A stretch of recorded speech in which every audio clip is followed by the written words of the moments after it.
ہم وہی کہیں گے جو ہمارا دین ہم کو بتاتا ہے، عمل کرو تو تمہارا بھلا ہے۔ الحمدللہ رب العالمین والصلاة والسلام علی سید الانبیاء والمرسلین وعلی آلہ واصحابہ وازواجہ واہل بیتہ اجمعین، اما بعد فاعوذ باللہ من الشیطان الرجیم، بسم اللہ الرحمن الرحیم۔ کنتم خیر امۃ اخرجت للناس تأمرون بالمعروف وتنہون عن المنکر وتؤمنون باللہ، صدق اللہ مولانا العظیم وصدق رسولہ النبی الامین المتین الکریم، ونحن علی ذلک لمن الشاہدین والشاکرین، والحمد للہ رب العالمین۔ حصول برکت کے لیے حضور اکرم سید عالم محمد رسول اللہ صلی اللہ تعالیٰ علیہ وسلم کی پر نور بارگاہ میں محبت کے ساتھ درود و سلام کا ہدیہ پیش کر لیں۔ اللہم صلی علی سیدنا و شفیعنا و حبیبنا و مولانا محمد وبارک وسلم، صلاۃ و سلام علیک یا رسول اللہ صلی اللہ تعالیٰ علیہ وسلم۔ آج کا ہمارا معاشرہ سوشل میڈیا کے جال میں پوری طرح گرفتار ہے، اور اب لوگوں کے پاس میں اپنوں کو دینے کے لیے وقت نہیں ہے۔ اگر وقت ہے تو سوشل میڈیا پر دینے کے لیے وقت ہے، اور میڈیا جس میں الیکٹرانک میڈیا، پرنٹ میڈیا اب بہت پیچھے رہ گئے، اس لیے کہ ان دونوں شعبوں میں آدمی صرف بات سنتا ہے اور پڑھتا ہے، اپنی بات نہیں رکھ پاتا۔ اور سوشل میڈیا ایک ایسا میدان ہے جس میں آدمی اپنی بات کہتا بھی ہے اور دوسروں کی سنتا بھی ہے، تو یہ شعبہ بڑی ترقی کے ساتھ میں آگے بڑھ گیا۔ What's app, Instagram, Twitter, YouTube, اور اس کے علاوہ جو MIU اور دیگر بہت سارے اس طرح کے شعبے، گوگل پلس وغیرہ، اس میں آپ دیکھیں گے کہ ہر بندہ کسی نہ کسی سوشل میڈیا کے پھندے کے اندر گرفتار نظر آئے گا۔ سوشل میڈیا ایک بہتا ہوا دریا ہے، اس کے اندر لوگ اچھی چیزیں بھی ڈالتے ہیں اور گندگی بھی ڈالتے ہیں۔ یہ ایک ایسا بہتا ہوا دریا ہے جس میں صاف ستھرا پانی بھی ملتا ہے اور کچرا بھی نظر آتا ہے۔ اس کے اندر آپ کو دینی باتیں بھی ملیں گی، اسلامی تعلیمات بھی ملیں گی، اخلاقیات کا درس بھی ملے گا، بزرگوں کے اقوال بھی ملیں گے، قرآن و سنت کے تراجم بھی ملیں گے، اور اسی میں آپ کو بے حیائی بھی ملے گی، فحاشی اور عریانیت بھی ملے گی، وقت کا ضیاع بھی ملے گا، گمراہیت بھی ملے گی، الحاد اور بے دینی بھی آپ کو نظر آئے گی۔ سوشل میڈیا کے حوالے سے میں نے الگ الگ ٹاپک پر مختلف جمعات کے اندر میں نے گفتگو کی۔ ایک بار سوشل میڈیا پر ہونے والی بے حیائی کے حوالے سے گفتگو کی، ایک جمعہ میں میں نے سوشل میڈیا پر وقت کی بربادی کے بارے میں گفتگو کی۔ آج جو میں نے اپنا یہ عنوان بنایا سوشل میڈیا کا، یہ ایک بڑا کرنٹ ایشو ہے اور بڑا ضروری ٹاپک ہے، اور اس پر توجہ دینے کی بہت زیادہ ضرورت ہے۔ اور وہ یہ ہے کہ سوشل میڈیا کی ترقی کے بعد میں آپ دیکھتے ہیں کہ آدمی ہر کوئی 10 20 25 50 100 200 آدمی کو لے کر کے سوشل میڈیا پہ اپنا گروپ بناتا ہے، ایڈمن بنتا ہے، اور اس کے بعد میں اس گروپ کے اندر چیٹنگ، پوسٹ شیئر کرنا، فارورڈ کرنا، اور یہ سب جو ہے وہ چلتا رہتا ہے۔ شرعی اعتبار سے اگر دیکھا جائے تو نہ تو گروپ بنانا ناجائز ہے اور نہ ایڈمن بننا ناجائز ہے۔ گروپ بھی بنا سکتے ہیں، اس کا ایڈمن بھی کوئی بھی بن سکتا ہے، لیکن صرف گروپ بنا لینا اور اس کا ایڈمن بن جانا، اس سے جو ہے وہ ایک بندے کی ذمہ داری ختم نہیں ہو جاتی ہے، یہاں سے اس کی ذمہ داری کا آغاز ہوتا ہے، اور یہ ایک بہت بڑا فتنہ بنتا چلا جا رہا ہے۔ اس کی طرف اگر توجہ نہ دی گئی تو کتنی جو ہے وہ جانوں کو وہ ہلاکت کے حوالے کر چکے ہیں، کتنے لوگوں کا ایمان غارت کر چکے ہیں، اور کتنے لوگوں کا ایمان خطرے کے اندر نظر آتا ہے۔ آپ دیکھیں اللہ کے رسول علیہ الصلوۃ والسلام نے کیا ارشاد فرمایا، بخاری شریف کی غالباً یہ حدیث پاک ہے کلکم راعن و کلکم مسئول عن رعیتہ او کما قال رسول اللہ صلی اللہ تعالیٰ علیہ وسلم۔ الا، میرا آقا علیہ السلام نے فرمایا سن لو، خبردار، تم میں سے ہر شخص ذمہ دار ہے، اور ہر شخص سے اس کی رعایا کے بارے میں یعنی اس کے ماتحتوں کے بارے میں سوال ہوگا۔ پھر حدیث پاک میں تفصیل ہے، خلاصہ یہی ہے کہ باپ اپنے بچوں کا ذمہ دار ہوتا ہے، شوہر اپنی بیوی کا ذمہ دار ہوتا ہے، گھر کا مکھیا اپنے ماتحتوں کا ذمہ دار ہوتا ہے۔ تو جب ہر شخص کی ذمہ داری شریعت مطہرہ نے متعین فرما دی کہ ہر شخص ذمہ دار ہے اور قیامت کے دن اس سے اس کی ذمہ داری کے بارے میں سوال کیا جائے گا، تو جب آپ نے ایک گروپ بنایا، اس گروپ کے اندر 25، 50، 100، 200 لوگوں کو آپ نے ایڈ کیا، تو کیا آپ کی ایڈمن ہونے کے اعتبار سے ذمہ داری نہیں بنتی ہے؟ اس کی بہت بڑی ذمہ داری بنتی ہے، کیونکہ وہ لوگ جو الگ الگ طریقے سے بکھرے ہوئے تھے، آپ ان سب کو سمیٹ کر کے ایک جگہ لائے۔ اس کے بعد میں آپ نے موقع دیا کہ اپنی باتوں کو گروپ کے اندر رکھو۔ اب اگر اس کے اندر کوئی بے حیائی کی بات رکھتا ہے، کوئی اگر برائی کی بات رکھتا ہے، تو کیا یہ ایڈمن کی ذمہ داری نہیں ہے اس برائی کی روک تھام کرے، ایسے شخص کو منع کرے؟ اگر وہ باز نہیں آتا تو اس کو ریموو کرے، اور اگر وہ یہ بھی کرنے کی طاقت نہیں رکھتا تو پھر کیا اس کی ذمہ داری نہیں ہے کہ ایسے گروپ کو ڈیلیٹ کر کے ایسے گروپ کو ختم کر دے؟ جو برائی ایک بندے تک تھی، آپ نے گروپ بنایا اور اس کے بعد میں اس نے اپنے برائی تمہارے بنائے ہوئے گروپ کے اندر ڈالی، جس سے 100، 200، 400 لوگ برائی کے اندر مبتلا ہوئے، چاہے وہ فحاشی کی بات ہو، عریانیت کی بات ہو، یا گناہ کی بات ہو، چاہے کسی کی غیبت ہو، چاہے کسی کی چغلی ہو، چاہے کسی کی بے عزتی ہو، چاہے کسی کی ہتک عزت ہو۔ اگر کوئی بھی گناہ ہے، کیسا بھی گناہ ہے، کیسی بھی برائی ہے، کیسا بھی جرم ہے، ایک بندے کا جرم تم نے عام کرنے کے لیے جب اتنا بڑا گروپ بنا کر کے اسے دے دیا، اور وہ تمہارے بنائے ہوئے گروپ کے ذریعے اپنی برائی کو ایک بندے تک نہیں بلکہ سینکڑوں لوگوں تک پہنچا رہا ہے، تو کیا یہ اب تمہاری ذمہ داری نہیں بنتی؟ میرے آقا علیہ السلام نے کیا ارشاد فرمایا؟ تم میں سے جو برائی دیکھے اپنے ہاتھ سے برائی کو روکے، اگر ہاتھ سے روکنے کی طاقت نہیں رکھتا تو اپنی زبان سے برائی کو روکے، اگر زبان سے برائی کو روکنے کی طاقت نہیں رکھتا تو ایمان کا ادنا درجہ یہ ہے کہ اس برائی کو اپنے دل کے اندر برا جانے۔ آپ مجھے بتائیں، جو بندہ گروپ ایڈمن ہوتا ہے، جو گروپ بناتا ہے، کیا وہ اپنے ہاتھ سے برائی کو روکنے کی طاقت نہیں رکھتا؟ وہ تو ہاتھ سے روکنے کی طاقت رکھتا ہے۔ دوسرے لوگ ہیں جن کے پاس پاور نہیں ہے، وہ یہ کہہ سکتے ہیں گروپ کے لوگ ہم کچھ نہیں کر سکتے، لیکن جو ایڈمن ہے وہ ایسے لوگوں کو جو ہے وہ ریموو کر سکتا ہے، ایسے لوگوں کو گروپ سے نکال سکتا ہے، ایسے لوگوں کے خلاف ایکشن لے سکتا ہے۔ اور اگر وہ اتنی طاقت اگر نہیں رکھتا، اس کے اندر اتنی جسارت اور حق گوئی کی اتنی ہمت اور اتنی جرت نہیں ہے، تو برائیوں کو جس پلیٹ فارم سے عام کیا جا رہا ہے، اس نے اس پلیٹ فارم کو تیار کیا ہے، اسے چاہیے کہ اس پلیٹ فارم کو اجاڑ کر رکھ دے اور ایسے گروپ کو ختم کر دے۔ یہ ایک ایسا جو ہے وہ معاشرے کا جو سلگتا ہوا عنوان ہے کہ آج بہت سارے لوگ اس طرف توجہ نہیں دے رہے۔ لوگ کیا سمجھتے ہیں، ہم نے گروپ بنا دیا، اور گروپ بنانے کے بعد میں اب جو چاہے اس کے اندر ڈالے، جو چاہے اس کے اندر گندگی ڈالے، جو چاہے اس کے اندر بری بات ڈالے، جو چاہے اس کے اندر اپنی من مانی کرے، جس کی چاہے عزت اچھالے، جس کے چارے میں بائے جو ہے وہ غیبت کرے، اور جس کی چاہے وہ ہے وہ برائی بیان کرے۔ یہ ایک ایسا جرم ہے، یہ جرم باقی رہنے والا جرم ہے۔ آپ ایک گناہ کرتے ہیں، وہ گناہ ختم ہو جاتا ہے، لیکن آپ نے جو گروپ بنا کر کے پلیٹ فارم دیا ہے، اس پلیٹ فارم سے وہ گناہ کا جو پرچار کر رہا ہے، گناہ کو جو عام کر رہا ہے، یہاں کے لوگ بھی متاثر ہو رہے ہیں، اور اس کے بعد میں آگے اس کو فارورڈ کرے گا، دوسرے لوگ بھی متاثر ہوں گے۔ تو ایک گناہ ہوتا ہے، وہ گناہ ہوتا ہے، اور یہ ایک ایسا گناہ ہے جو صرف گناہ نہیں بلکہ گناہ جاری ہے، یہ گناہ جاری رہنے والا گناہ ہے، اور اس کی سزا بھی بڑی سخت ہے۔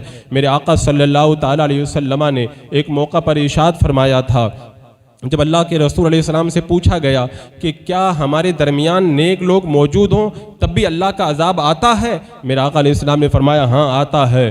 تو میرے آقا علیہ السلام سے پوچھا گیا کیوں آتا ہے، وجہ کیا ہے؟ میرے آقا علیہ السلام نے فرمایا سستی اور خاموشی کی وجہ سے، یعنی لوگ جرم کریں، لوگ گناہ کریں، تم سستی سے کام لو، خاموشی اختیار کرو، اس کے گناہ کو روکنے کی طاقت کے باوجود بھی اگر گناہ کو نہ روکو تو اللہ کا عذاب آیا کرتا ہے۔ حضرت سیدنا ابو بکر صدیق رضی اللہ تعالیٰ عنہ نے فرمایا کہ اے لوگوں تم یہ آیت کریمہ پڑھتے ہو یا ایھا الذین آمنوا علیکم انفسکم لا یضرکم من ضل اذا تدیتم، اس آیت کریمہ کا کیا یہ مطلب سمجھتے ہو کہ کوئی گناہ کرے تو پھر تمہاری کوئی ذمہ داری نہیں بنتی؟ حضرت ابو بکر صدیق فرماتے میں نے خود اللہ کے رسول علیہ السلام سے سنا ہے، آقا کریم صلی اللہ تعالیٰ علیہ وسلم نے ارشاد فرمایا اگر کوئی ظلم کرے، اگر کوئی گناہ کرے اور کوئی اس گناہ کو روکنے کی طاقت کے باوجود اگر ظالم کا ہاتھ نہ پکڑے تو اللہ تعالیٰ اس عذاب کے اندر سب کو مبتلا فرما دیتا ہے۔ تو گروپ ایڈمن تو اس کے اندر پورے طور پر داخل ہے۔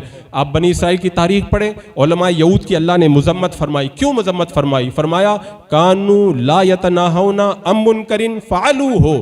اللہ تعالیٰ فرماتا ہے اس آیت کریمہ کا مفہوم یہی ہے، وہ علماء یہود برائی کرنے والوں کو برائی سے روکا نہیں کرتے تھے۔ اللہ نے اس لیے فرمایا لبئس ما یصنعون یا ما یعملون، یعنی کیا ہی برا ہے وہ کام جو وہ کرتے ہیں، یعنی جو برائی سے نہ روکے میرے رب نے فرمایا کہ وہ بہت برا کام کرتے ہیں۔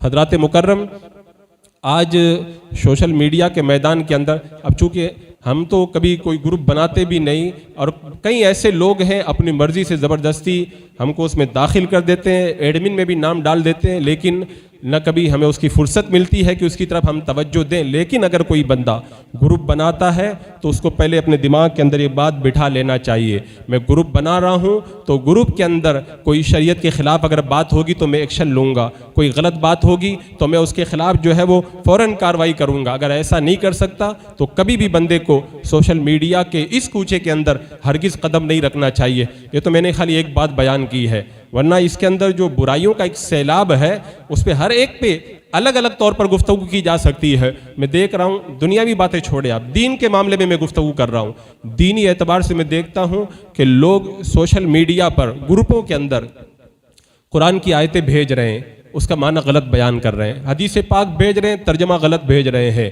کسی کی کوئی بات نقل کر رہے ہیں وہ بزرگ کی بات ہے ہی نہیں اور کہنے فلاں بزرگ نے یہ فرمایا ہے۔ اور کتنے تو ایسے لوگ ہیں میرے آقا علیہ الصلوۃ والسلام کی جو حدیث نہیں ہوتی ہے اسے بھی حدیث کہہ کر کے آگے بھیج دیتے ہیں۔ اب اگر کوئی یہ کہے ہم لوگ تو عالم تو ہیں نہیں، ہمیں کیا پتا یہ حدیث ہے کہ نہیں، تو آپ کو کس نے کہا تھا کہ آپ گروپ بنائیں؟ جب آپ کے اندر اتنی صلاحیت نہیں ہے، آپ اتنا علم نہیں رکھتے ہیں، تو آپ کو گروپ بنانے کی کس نے جو ہے وہ اتھارٹی دی تھی کہ آپ جو ہے وہ میرے آقا علیہ السلام کی طرف جھوٹ منسوب کرانے کے لیے لوگوں کو پلیٹ فارم فارم کریں؟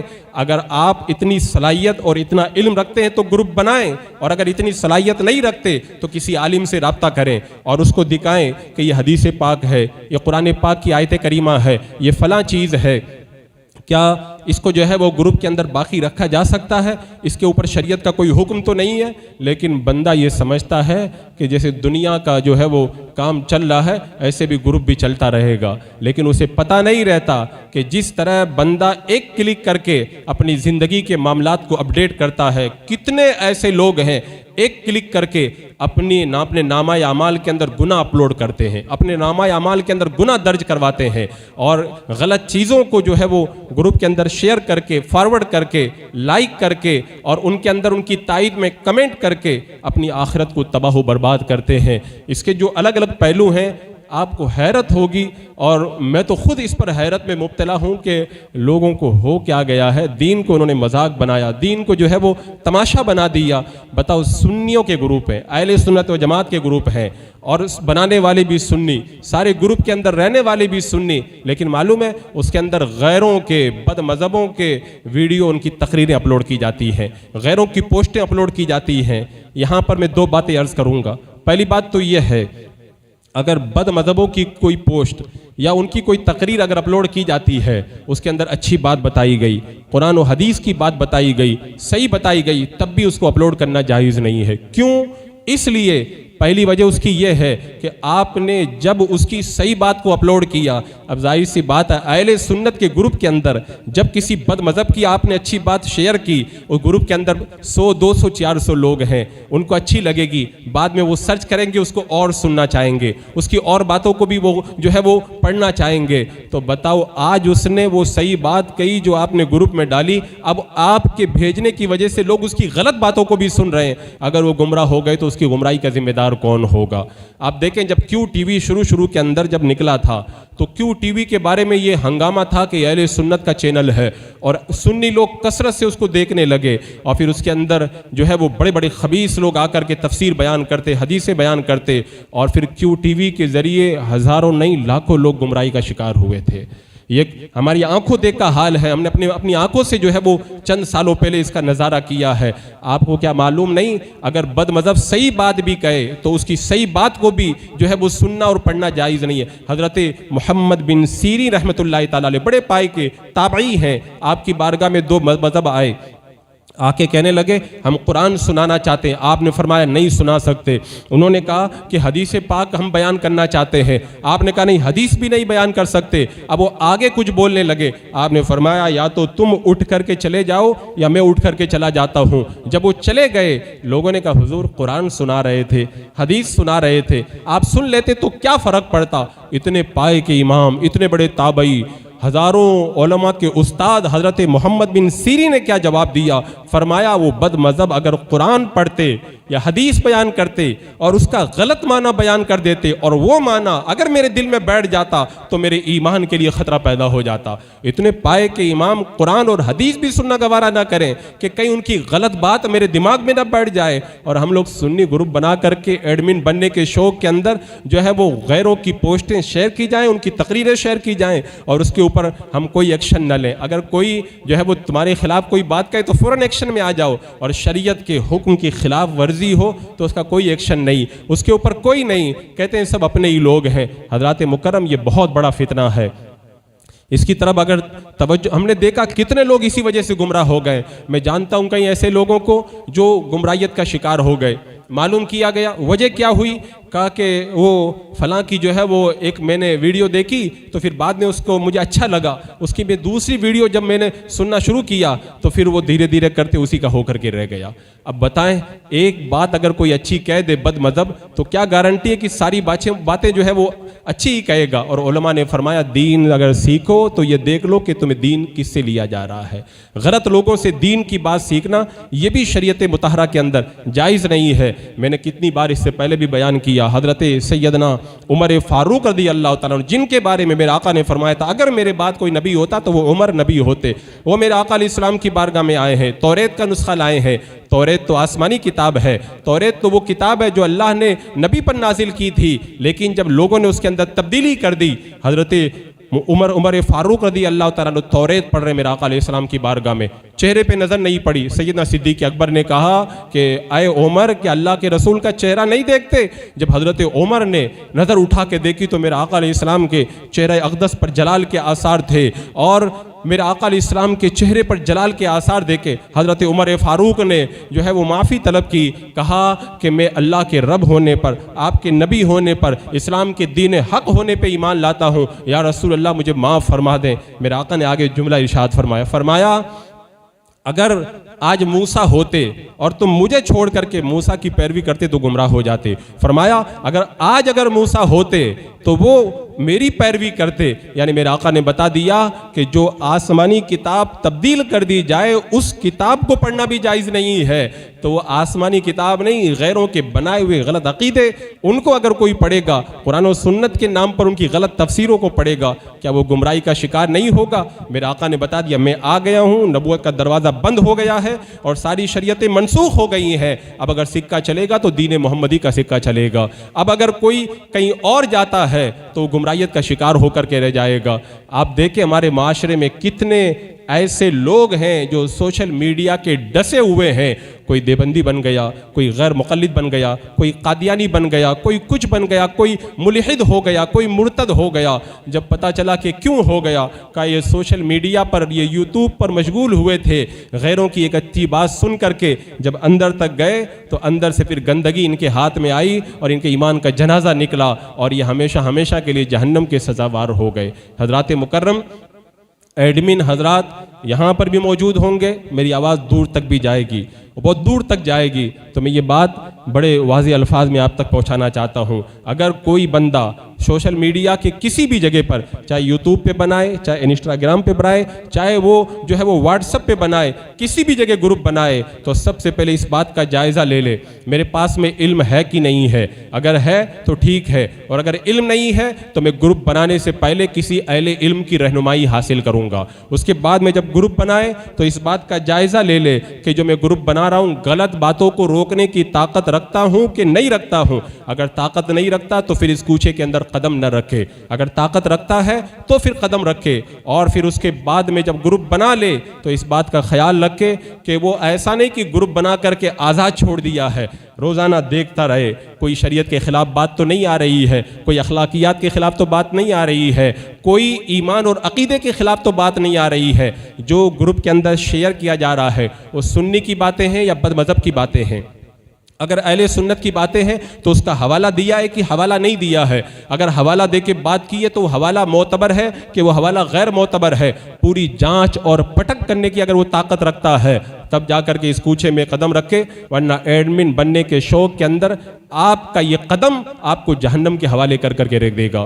کیونکہ قیامت کے میدان میں جب پوچھا جائے گا کلکم راعٍ وکلکم مسئول عن رعیتہ، ہر ایک سے اپنے ماتحتوں کے بارے میں پوچھا جائے گا، تو اللہ تعالیٰ ایڈمن سے نہیں پوچھے گا کہ تو نے گروپ بنایا، لوگ اس کے اندر شامل ہوئے، شریعت کا مذاق بنایا جاتا رہا، غیروں کی باتوں کو نقل کیا جاتا رہا، لوگ جو ہے وہ زہر پیتے رہے اور تو جو ہے وہ خاموشی کے ساتھ میں بیٹھا رہا، تو اس وقت اللہ کی بارگاہ میں بندہ کیا جواب دے گا؟ حضرات مکرم، یہ ایک بڑی اہم چیز ہے، اور اس کی میں مثالیں اگر بیان کرنے لگوں تو وہ سوشل میڈیا جتنا بڑا میدان ہے اس کی مثالیں بھی اتنی ہی زیادہ ہے۔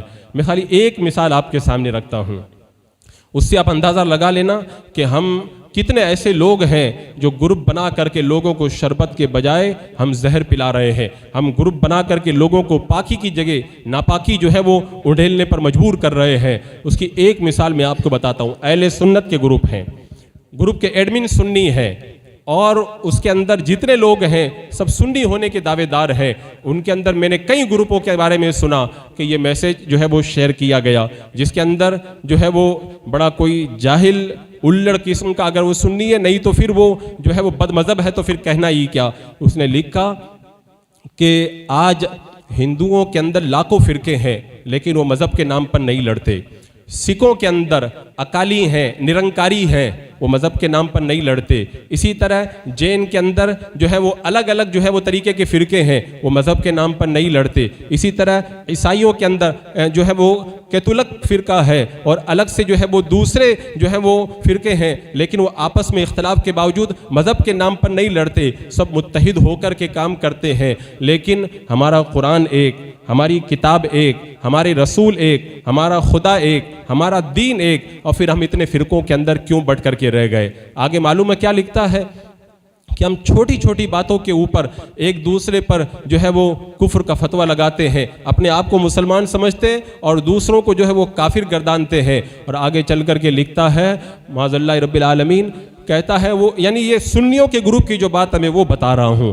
وہ کہنے والا کون ہے وہ اللہ بہتر جانے۔ آگے لکھتا ہے کہ آج ہمارے اوپر اللہ کی رحمتیں نہیں اتر رہی ہیں، ہمارے اوپر مصیبتیں آ رہی ہیں، تو اس کی وجہ کیا ہے؟ اس کی وجہ یہی ہے، یہی ہمارا پاگل پن ہے اور یہی ہماری بے وقوفی ہے۔ اور کہا سب مسلمانوں ایک ہو جاؤ، قرآن کی رسی کو مضبوطی سے پکڑ لو، متحد ہو جاؤ اور پچھلی بے وقوفیوں کو نہ دہراؤ۔ اب لوگ اس کو، میں نے دیکھا علماء نے بھی پڑھا، عوام نے بھی پڑھا، اور سب پڑھ کر کے ایسے گزر جاتے جیسے کچھ نہیں ہوا۔ ایک بات یاد رکھنا، گروپ کے اندر ہر آدمی ایک جیسی صلاحیت کا مالک نہیں ہوتا، اس میں سمجھدار لوگ بھی ہوتے ہیں جو برائی کو سمجھ جاتے ہیں، کتنے ایسے بھولے بالے ہوتے ہیں وہ پڑھتے ہیں نکل جاتے ہیں، ان کے دماغ میں ایک کانٹا رہ جاتا ہے کہ ہاں یار بات تو صحیح ہے، جب وہ متفق تو ہمیں پھر اس کے اندر اتفاق نہ کریں تو پھر یہ بڑے تعجب کی بات ہے۔ میں آپ کو بتاؤں اس ایک میسیج کے اندر کتنا زہر پلایا گیا ہے، یہ ایک میسیج ہے، اس کے اندر کتنی جو ہے وہ گندگی اونڈیلی گئی ہے، آپ اس کا اندازہ کریں۔ لکھنے والے نے جو یہ لکھا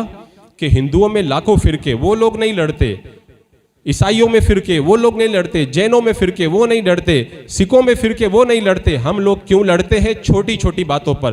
یہ جو چھوٹی چھوٹی بات جو لکھا ہے نا اس نے، میں کہتا ہوں اللہ کے رسول علیہ السلام کی شان اقدس کے اندر گستاخی کرنا کیا چھوٹی بات ہے؟ ساری دنیا کے ہم سنی مسلمان علم غیب مانتے ہیں، ہم توسل کے قائل ہیں، اور ہمیں جو مشرک کہے کیا یہ چھوٹی بات ہے؟ معاذ اللہ رب العالمین۔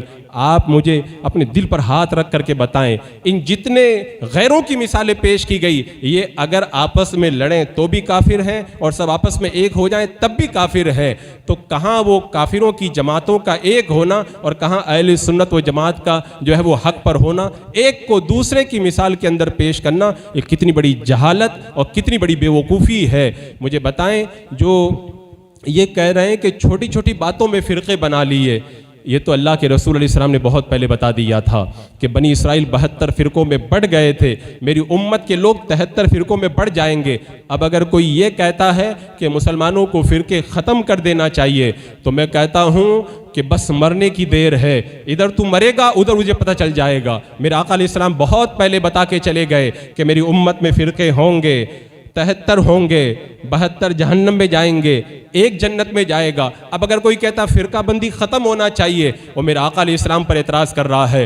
یہ دنیا کا سب سے بڑا بیوقوف ہے جو اللہ کے رسول علیہ السلام کی بات کو جو ہے وہ رد کرنا چاہ رہا ہے۔ جب میرے آقا نے بتا دیا کہ فرقے ہوں گے اور ہوں گے، کوئی اس کو روک نہیں سکتا ہے۔ اگر کوئی کہتا نہیں ہوں گے تو اس کو چاہیے کہ یا تو پھانسی کا پھندا لٹکا کے مر جائے یا زمین کے اندر گھس جائے۔ میرے آقا کا فرمان کبھی غلط نہیں ہو سکتا ہے۔ اور اب اگر کوئی یہ کہے کہ جو ہے وہ یہ فرقہ بندی جو ہے مسلمانوں نے پیدا کر لی، میں کہتا ہوں فرقہ کس نے بنایا یہ بھی تو دیکھو۔ کیا سنیوں نے فرقہ؟ ہم کل بھی سنی تھے، آج بھی سنی ہے، ہمارے غوث پاک بھی سنی تھے، ہمارے خواجہ غریب نواز بھی سننے تھے، ہمارے بہاؤالدین نقشبندی بھی سنی تھے، صحاب الدین شہروردی بھی سنی تھے، ہمارے جتنے اکابر ہیں سب سنی تھے۔ ہم نے کہاں فرقے بنائے؟ فرقے کس نے بنائے؟ جنہوں نے بنائے ان سے جا کر کے بات کرو، تم نے فرقے کیوں بنائے؟ اور میں جمعہ میں تفصیل کے ساتھ بتا چکا ہوں، ہندوستان کی سرزمین پر 1857 سے پہلے مسلمانوں کو لڑانے کے لیے فرقے کس نے بنائے؟ میں نے پوری تاریخ اور ہسٹری اس کی بیان کی ہے۔ اور پھر وہابیوں کے امام اسماعیل دیلوی نے کتاب لکھی تھی تقویۃ الایمان، دل کے کانوں سے سن لینا میری اس بات کو اگر نہیں سمجھ میں آئے تو۔ وہابیوں کے امام نے جب کتاب لکھی، اپنے حواریوں مواریوں کو بلایا اور بلا کر کے کہا سنو میں نے یہ کتاب لکھی ہے، یہ کتاب جب چھپے گی مارکیٹ میں جائے گی، مسلمان آپس میں لڑیں گے لیکن لڑ بڑھ کر کے صحیح ہو جائیں گے۔ میں نے جو شرک خفی تھا اس کو شرک جلی لکھ دیا ہے، اب بتاؤ میں کتاب چھپواؤں کہ نہ چھپواؤں؟ اس کے جتنے یار دوست تھے سب نے کہا چھپواؤ۔ جب کتاب لکھی وہابیوں کے امام نے خود بند کمرے میں اپنے دوستوں سے کہہ رہا ہے کتاب چھپے گی تو جھگڑا ہوگا، اختلاف ہوگا، لڑائی ہوگی، لڑیں گے بھڑیں گے صحیح ہو جائیں گے۔ مجھے بتاؤ یہ لڑائی کس نے کروائی؟ فرقے کس نے بنائے؟ لوگ ہمیں کہتے ہیں ہم فرقہ بندی کرتے ہیں، جو وہابیوں کا امام خود کہہ رہا ہے میں لڑائی کے لیے کتاب لکھوا رہا ہوں۔ ہم نے تو آج تک لڑائی کے لیے کوئی کتاب نہیں لکھی ہے۔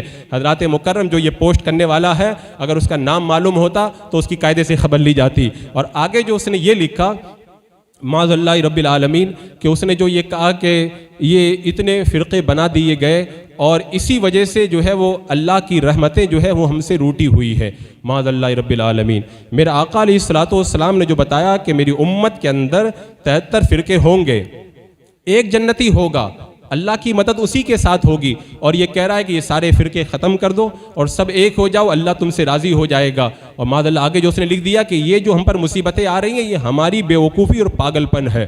اللہ کے رسول علیہ السلام نے جو فرمایا تھا یہ اس کو پاگل پن کہنا ہو گیا۔ سرکار غوث پاک رضی اللہ تعالیٰ عنہ نے، جن آپ کی طرف منسوب ہے غنیۃ الطالبین، اس کتاب میں غوث پاک رضی اللہ تعالیٰ عنہ نے لکھا کہ امت کے اندر اتنے فرقے ہیں 73، ان میں سے 72 جہنم میں جانے والے، ایک جنتی۔ تو کیا معاذ اللہ غوث پاک کی طرف یہ جو ہے وہ بدبودار نسبت کی جائے گی؟ اس نے جو یہ لکھا کہ جو فرقہ بنانے والے یہ پاگل پن کا شکار ہے، معاذ اللہ رب اللہ۔ یہ غوث پاک پر اعتراض ہوا، یہ خواجہ غریب نواز پر اعتراض ہوا، یہ سارے محدثین پہ اعتراض ہوا، یہ سارے مفسرین پہ اعتراض ہوا، ہمارے جتنے اکابر تھے، جتنے صحابہ تابعین تھے، سب ڈنکے کی چوٹ کے اوپر میرے آقا علیہ السلام کے فرمان کے مطابق کہتے تھے اتنے گمراہ فرقے ہوں گے، ایک جنتی ہوگا۔ اور یہ پاگل پن کی جو ہے وہ ساری حدوں کو پار کر کے جو یہ لکھ رہا ہے کہ جو مصیبتیں ہمارے اوپر آ رہی ہیں یہ ہمارا پاگل پن ہے کہ ہم نے یہ فرقے بنا لیے، معاذ اللہ رب العالمین۔ اور کیا لکھتا ہے کہ ہمارا قرآن ایک، ہماری کتاب ایک، اور ہم سب ایک ہیں، پھر آپس کے اندر ہم یہ فرقہ بندی کا شکار کیوں ہوتے ہیں؟ اس کو پتہ ہی نہیں ہے۔ مسجد نبوی کے اندر نماز پڑھنے والے وہ بھی وہی قرآن مانتے تھے، وہی نماز پڑھتے تھے، وہ بھی وہی روزہ رکھتے تھے، وہی حج کو تسلیم کرتے تھے، وہی اللہ کے رسول علیہ السلام پر ایمان لانے کی باتیں کرتے تھے، پھر بھی رب نے فرمایا لا تعتذروا قد کفرتم بعد ایمانکم، تم ایمان لانے کے بعد کافر ہو گئے ہو۔ تو تو کیا یہ کوئی گارنٹی ہے اس بات کی کہ بندہ ایک قرآن کو مانے، ایک کتاب کو مانے، ایک نبی کو مانے، ایک دین کو مانے تو وہ حق پر ہوگا؟ یہ تو میرے رب نے بہت پہلے فیصلہ کر دیا۔ سب ایک ہونے کے باوجود بھی بہت سارے لوگ حقانیت سے دور ہوں گے۔ اور آگے لکھتا ہے کہ قرآن کی رسی کو مضبوطی سے پکڑ لو، پرانی بے وقوفیوں کو نہ دہراؤ۔ اس کا مطلب کہنے کا یہ ہے کہ اختلاف فتنہ ختم کر دو، فرقے ختم کر دو، اور جو ہے وہ قرآن کو پکڑ لو۔ اس کو یہ بھی نہیں پتا ہے، اللہ تعالیٰ خود قرآن پاک میں فرماتا ہے یُضِلُّ بِهِ كَثِيرًا وَيَهْدِي بِهِ كَثِيرًا، بہت سارے لوگ قرآن پڑھ کے ہدایت پائیں گے اور بہت سارے لوگ قرآن پڑھ کے گمراہ ہوں گے۔ یہ لگتا ہے قرآن پڑھ کے گمراہ ہوا ہے۔ یہ جو بڑے بڑے فرقے بنے ہیں، کیا رامائن اور مہابھارت پڑھ کے گمراہ ہوئے تھے؟ کیا یہ قرآن پڑھ کے ہی گمراہ ہوئے ہیں سب؟ تو صرف قرآن کی رسی کو مضبوطی سے پکڑ لینا کافی نہیں ہے، قرآن کو بھی تھامنا ہوگا، قرآن کی تفسیر حدیث کو بھی تھامنا ہوگا، اور قرآن و حدیث کا مطلب سمجھانے والے علماء کرام کا دامن بھی پکڑنا ہوگا، اور قرآن و حدیث کو سمجھانے والے صحابہ، تابعین اور سارے 1400 سال کی ہم نے تاریخ پڑھ کے دیکھی، سب نے یہی کہا ایک جماعت جنت میں جانے والی، یہ سارے باقی جہنم میں جانے والے ہیں۔ یہ پتہ نہیں کہاں سے جہنمی نکل کر کے آیا جو اہل جنت کو جہنم کی طرف آنے کی دعوت دیتا ہے۔ حضرات مکرم، اس ایک پوسٹ کے اندر کتنا زہر بھرا ہوا ہے، آپ اس کا اندازہ لگائیں۔ اس کے نشانے پہ کون کون آتا ہے؟ آج تک 1400 سال کی تاریخ کے اندر جنہوں نے بد مذہبوں کا رد کیا، جنہوں نے گمراہوں سے دور رہنے کے لیے کہا، ان سب کا یہ رد کرنا چاہتا ہے۔ اور مجھے تعجب اس لکھنے والے پہ نہیں، تعجب اس بات پر ہے اہل سنت کے گروپ ہیں، سنی حضرات موجود ہیں، اور اس میں ممکن ہے کہ علماء بھی موجود ہوں، لیکن اس طرح کی پوسٹیں نکل جاتی ہیں، کوئی ایکشن نہیں لیتا۔ اگر گروپ کے اندر کوئی ہم کو گالی دے دینا، ہمارے خلاف بری بات کر دینا، ہم جو ہے وہ آپے سے باہر ہو جاتے ہیں۔ اور اسلام کے مسلمہ اصول پر کھلم کھلا جو ہے وہ سوشل میڈیا پر حملہ ہو اور ہم منہ کے اندر برف جمع کر کے بیٹھ جائیں، ایک لفظ کہنے کے لیے تیار نہ ہو، ایسے گروپ کی جو ہے وہ شریعت کے اندر جائز ہونے کی کوئی صورت نہیں ہے۔ ایسے گروپوں کو ڈیلیٹ کر دینا چاہیے، اور ایسے گروپ بنانا بھی ناجائز ہے، ایسے گروپ میں شامل ہونا بھی ناجائز ہے، اور ایسے گروپ کو لائک کرنا، اس کو شیئر کرنا، اس کو فارورڈ کرنا، یہ بھی ناجائز و حرام ہے۔ یہ مسلمہ اسلام کے اصول میں سے ہے کہ بد مذہبوں کا رد کیا جائے گا۔ حضرت سہیل بن بخاری رحمۃ اللہ تعالیٰ علیہ ارشاد فرماتے، امام قربانی کی بارگاہ میں ہم لوگ موجود تھے، آپ بد مذہبوں کے خلاف خطاب فرمانے لگے۔ ہم نے کہا حضور کتنا اچھا ہوتا آپ حدیث پڑھاتے تو بہت اچھا لگتا، آپ جلال میں آگے، جلال میں آگے فرمایا بد مذہبوں کے خلاف گفتگو کرنا مجھے 60 سال کی عبادت سے زیادہ پسند ہے، یعنی 60 سال تک عبادت کروں تب اللہ تعالیٰ مجھے اتنا اجر نہیں عطا فرمائے گا جتنا اجر بد مذہبوں کے خلاف بولنے پر مجھے اجر عطا فرمائے گا۔ اسی طرح آپ دیکھیں امام ابو اسحاق اسفرائینی رحمۃ اللہ تعالیٰ علیہ کے زمانے میں جب معتزلہ گمراہ فرقہ جب وجود میں آیا تھا، امام ابو اسحاق اسفرائینی رحمۃ اللہ تعالیٰ علیہ جنگل میں گئے، صوفیاء کرام، اولیاء کرام، بڑے بڑے اکابرین موجود تھے، سب کی بارگاہ میں جا کے کہا اے اللہ والوں تم لوگ یہاں عبادت کر رہے ہو، ادھر شہر میں آ کے دیکھو گمراہ لوگ لوگوں کو گمراہ کر رہے ہیں، یہ عبادت ابھی چھوڑو، یہاں پر وہیں شہر میں چل کر کے عبادت کرو اور چل کر کے لوگوں کو ہدایت کا راستہ بتاؤ۔ تو صوفیوں نے کہا تھا ہم لوگ تو خالی اللہ اللہ اور تسبیح پڑھیں گے، یہ کام آپ جا کے کیجئے۔ امام ابو الاسحاق اسفرائینی رحمۃ اللہ تعالیٰ علیہ جنگل سے پلٹ کر کے آئے، بد مذہبوں کا کھل کے رد کیا۔ اگر آپ بھی تسبیح لے کے بیٹھ جاتے وہی جنگل میں تو کون آپ کو تکلیف پہنچاتا، لیکن حق کے لیے جو سینہ صفر ہو کر کے میدان عمل میں کوستا، ان صوفیوں کا آج کوئی نام لینے والا نہیں۔ آج اگر 1400 سال 1000 سال کے بعد میں اگر ذکر ہو رہا ہے تو امام ابو الاسحاق اسفرائینی رحمۃ اللہ تعالیٰ علیہ کا ذکر ہو رہا ہے۔ حق کے لیے جو کھڑا ہوتا ہے اللہ تعالیٰ اسی کو زندگی عطا فرماتا ہے۔ اور میں تو یہ کہتا ہوں دوسرے لوگوں کو تو بات سمجھ میں آئے یا نہ آئے، یہاں کے لوگوں کو تو بات سمجھ میں آ جانا چاہیے۔ اب تک جو کہتے تھے کہ جو ہے مل کر کے رہنا چاہیے، سب اپنے ہیں، یہ ہیں وہ ہیں، جو لوگ تمہارا ایک مدرسہ نہیں برداشت کر سکتے، جو تمہاری بچیوں کی تعلیم برداشت نہیں کر سکتے، جن کو اتنا بھی گوارا نہیں ہے کہ تمہارا مدرسہ بن کر کے وہاں پہ تمہاری بچیاں تعلیم پائیں، وہ کیسے جو ہیں وہ تمہاری نجات کو برداشت کریں گے، وہ کیسے تمہاری ہدایت کو برداشت کریں گے؟ جنہوں نے حضرت امام حسین کے روزے پہ بلڈوزر چلایا، حضرت مولا علی کے روزے پہ بلڈوزر چلایا، صحابہ کرام، سیدہ خاتون جنت، امہات المومنین، ازواج مطہرات بناتے تھے یہ بات، اولاد امجاد کے مزارات کو بلڈر سے رون کر کے رکھ دیا، ان سے تم یہ امید رکھتے ہو کہ وہ تمہارے دوست ہوں گے اور وہ تمہارے لیے جو ہے وہ بھلائی کے چاہنے والے ہوں گے؟ میرے رب نے جو بتا دیا اور میرے آقا علیہ السلام نے جو فرما دیا وہ حق ہے، حق اس سے ایک ذرہ برابر بھی آگے پیچھے نہیں ہو سکتا ہے۔ حضرات مکرم، اور اب بات آئی تو میں پیغام کے طور پر ایک بات بھی کہہ دوں، دین کا کام کرنا مشکل ہوتا ہی ہے۔ ایسا کبھی تاریخ میں ہم نے پڑھا ہی نہیں کہ بندہ دین کا کام کرے پریشانی نہ ہو، دین کا کام کرے الجھن نہ ہو، دین کا کام کرے مشکل نہ آئے، دین کا کام کرے اور اس کو جو ہے وہ حالات کا مقابلہ نہ کرنا پڑے۔ اللہ تعالیٰ قرآن پاک میں ارشاد فرماتا ہے وَكَذَلِكَ جَعَلْنَا لِكُلِّ نَبِيٍّ عَدُوًّا شَيَاطِينَ الْإِنسِ وَالْجِنِّ، اللہ تعالیٰ فرماتا ہم نے اسی طرح ہر نبی کے لیے دشمن بنائے ہیں شیطان انسانوں اور جناتوں میں سے۔ اللہ تعالیٰ نے یہ دشمن بنائے، کیوں بنائے ہیں؟ تاکہ ان بندوں کا امتحان ہو۔ شیطان، جن اور انسان اہل حق سے ہمیشہ دشمنی کرتے رہے، اور جو یہ دین کا کام ہے آج انہی انبیاء کرام کا مشن ہے۔ جب نبیوں کے لوگ دشمن تھے تو نبیوں کا مشن لے کر کے جو آگے پڑے گا ان سے بھی لوگ دشمنی کریں گے۔ کیوں کریں گے؟ میرے آقا نے بتایا کہ اگر اللہ چاہتا تو یہ لوگ دشمنی نہیں کرتے، لوگ کچھ نہیں کرتے۔ اللہ تبارک و تعالیٰ نے جو یہ ارشاد فرمایا یہاں جو ارشاد فرمایا اس کا مطلب یہی مفسرین نے بیان فرمایا کہ اس کا مطلب یہی ہے کہ اللہ تعالیٰ اس کے ذریعے اہل حق کو آگے بڑھانا چاہتا ہے، اللہ تعالیٰ اہل حق کو اس کے ذریعے جو ہے وہ عروج دینا چاہتا ہے۔ حضرات مکرم، لہذا اس بات کو ہمیشہ یاد رکھیں کہ اہل حق کا دامن مضبوطی سے تھام کر کے رکھیں اور اہل حق کے ساتھ میں جڑ کر کے رہیں، اسی سے دنیا میں بھی نجات ہے اور آخرت کے اندر بھی اسی سے نجات ہے۔ اب چونکہ کچھ ایسی باتیں ہیں جن کو بتانا ضروری ہے، کیونکہ عام طور پر لوگ بڑے بھولے بھالے ہیں، کچھ حقیقت کا ادراک بھی نہیں کر پاتے، اور اپنے لوگوں میں بھی کچھ ایسے لوگ رہتے ہیں جو باتوں کو توڑ مروڑ کر کے پیش کرنا اپنے لیے بہت بڑی کلاکاری سمجھتے ہیں۔ لوگ مجھ کو کہتے ہیں، مجھ کو برا بھلا کہتے ہیں، میں کہتا ہوں مجھے کچھ بھی کہو، دین کے لیے تو برائیاں جھیلنا یہ تو ہمارے بزرگوں کی سنت۔ علامہ ارشد القادری رحمۃ اللہ تعالیٰ علیہ جمشید پور میں تشریف لے گئے، مدرسہ قائم کیا، جگہ نہیں تھی، درخت کے نیچے چھتری لے کر کے پڑھایا کرتے تھے۔ آپ کو کسی نے بتایا یہاں پہ ایک بڑا بگڑا ہوا آدمی ہے، اس کے پاس بہت زمین ہے، آپ نے فرمایا وہ کس سے محبت کرتا تھا؟ خواجہ غریب نواز سے محبت کرتا ہے۔ آپ تشریف لے گئے اس کے پاس میں، بڑا بگڑا ہوا انسان تھا، جا کر کے رونے لگے۔ جب روئے ہیں آپ، وہ کہنے لگا مولانا صاحب کیوں رو رہے ہیں؟ کہا میں اس لیے رو رہا ہوں، خواجہ غریب نواز دین لے کر ہندوستان میں آئے، آج اس دین کا کام کرنے کے لیے جو ہے وہ 2 گز زمین نہیں ہے، درخت کے نیچے دھوپ کے اندر مجھے بچوں کو پڑھانا پڑتا ہے۔ تو اس نے کہا مولانا صاحب آپ کو رونے کی ضرورت نہیں ہے، میری زمین ایکڑوں کے اندر ہے، میں آپ کو اجازت دیتا ہوں جدھر سے چاہیں آپ ناپ کر کے زمین لے لیں، میں نے آپ کے حوالے زمین کی۔ یعنی ہمارے بزرگوں نے مجاز دیا، اگر دین کے لیے رونا پڑے نا تو جا کر کے بدماشوں کے سامنے جا کر رو بھی لینا، لیکن دین کے کام کے اندر جائز طریقہ جو بھی ہو وہ جائز طریقہ استعمال کر سکتے ہیں۔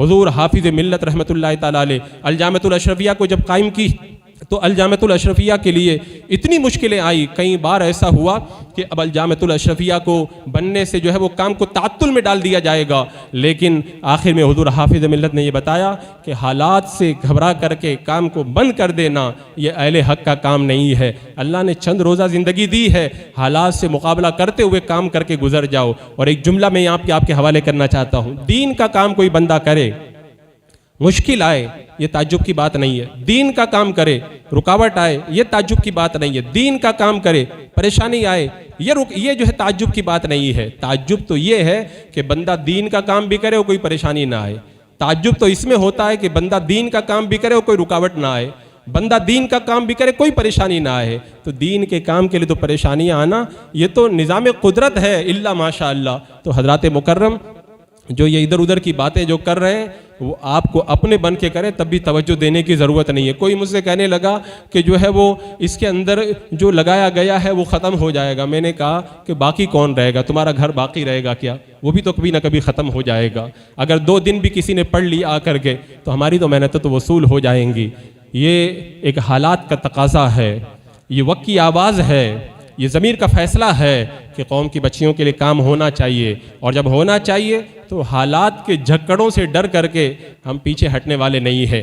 اب البتہ یہاں کے نوجوانوں کی آنکھیں کھل گئی ہیں، انہیں اس بات کا احساس ہو گیا ہے جو ہمارا جو ہے وہ چھوٹا سا مدرسہ گوارا نہیں کرتے وہ ہمارے کیسے ہو سکتے۔ اب لوگوں کو آنکھیں کھولنا چاہیے، جو کہتے ہیں وہ تو بہت اچھے ہیں بہت اچھے ہیں، آپ لوگوں کو پتہ چل گیا وہ کتنے اچھے ہیں، بس خالی فرق سمجھنے کا تھا۔ اگر اب بھی آپ نہ سمجھے تو پھر آنے والا وقت آپ کو سمجھائے گا۔ حضرات مکرم، یہ جو ہیں وہ 2 جملے میں نے صرف اس لیے کہے، ورنہ اس پر مکمل گفتگو کی جا سکتی ہے۔ ہر بات آن دا ریکارڈ نہیں بیان کی جاتی ہے، جو باتیں کہنے کی تھی وہ میں نے آپ کے سامنے رکھ دی۔ باقی جو اس طرح کے جو نادان دوست باتیں کر رہے ہیں ان سے میں یہ اپیل کرنا چاہوں گا، اگر برا کہنا ہے آپ مجھے برا کہیں، اگر تانا دینا ہے مجھے تانا دیں, اگر آپ کو کچھ کہنا ہے مجھے کہیں, لیکن دین کے کام میں آگے بڑھ کر کے ہاتھ بڑھائیں. جو بھی ہمارے ساتھ میں 2 قدم چلا ہے انہیں مبارکباد پیش کرتے ہیں, جو بھی ہمارے ساتھ میں کندھے سے کندھا ملا کر کے آگے بڑھا ہے انہیں ہم بشارتیں دیتے ہیں, اور جو صرف پیچھے بیٹھ کر کے تبصرہ کرتے رہے میدان قیامت میں وہ افسوس کریں گے کاش ہم بھی کچھ کام کر دیے ہوتے. حضرات مکرم ایک بات میں بتاؤں, جب کوئی اچھا کام ہوتا ہے, کام میں رکاوٹ آتی ہے, تو اہل حق کا فرض کیا بنتا ہے؟ رکاوٹ کہاں سے آئی, اس رکاوٹ کو ہم دور کر سکتے کہ نہیں کر سکتے, ہمارا حصہ کیا اس کو ادا کریں. یہ سب نہ کرنے کے بجائے اور مزید اس کے اندر جو ہے وہ کانٹے بونا, یہ اہل ایمان کا طریقہ نہیں ہے, یہ ہمیشہ سے اہل باطل کا طریقہ رہا ہے. تو اہل ایمان کا جو طریقہ ہے اسی کے اوپر آپ حضرات گامزن ہو کر کے رہیں. اگر کسی کو بات کرنا مجھ سے آ کے بات کریں, میں بات کرنے کے لیے ہر وقت تیار ہوں, جیسی بات کرنی ہے مجھ سے بات کریں. اور اپنی طرف سے اگر مفتی بن کر کے آپ فتویٰ لگائیں تو ایسے فتووں کی اسلام کے اندر کوئی ویلو اور کوئی وقت نہیں ہے. ان مسائل کا جواب میں دے سکتا ہوں, لیکن ان مسائل کا جواب آن دا ریکارڈ دینا حالات کے تقاضے کے اعتبار سے مناسب نہیں ہے. اور میں آپ حضرات سے یہ گزارش کروں گا یا اپیل کروں گا, آپ حضرات دینی کام کے لیے آگے بڑھیں, آگے آئیں, اپنا حصہ دین کے لیے ڈالیں. انشاءاللہ آپ کے لیے یہ دنیا میں بھی جو ہے وہ اچھائی کا سبب بنے گا, اور آخرت میں بھی آپ کے لیے جو ہے بے شمار بلائیوں کا باعث بنے گا. اور حضرات مکرم ایک بات اور یاد رکھیں کہ بہت سارے لوگ مجھ کو آ کے بتاتے ہیں کہ یہ فلاں یہ کہہ رہا تھا, وہ میں کہتا ہوں یہ سب باتیں مجھے بتانے کی ضرورت نہیں ہے. یہ تو ہمارے اکابرین کی سنت ہے, جو دین کے لیے آگے آتا ہے اسے برا کہا جاتا ہے. مجھے صرف برائی نہیں کہا جاتا, گالیاں بھی دی جاتی ہے, لیکن جب ہمارے اسلاف کا یہ طریقہ رہا ہے کہ دین کے لیے سب کچھ سننا, اگر میں بھی اگر ایک تسبیح لے لوں, اپنے روم کا دروازہ بند کر کے اندر بیٹھ جاؤں, قوم کہاں جا رہی ہے, کون کیا پڑھ رہا ہے, میں کچھ توجہ نہ دوں تو کون مجھے برا کہے گا.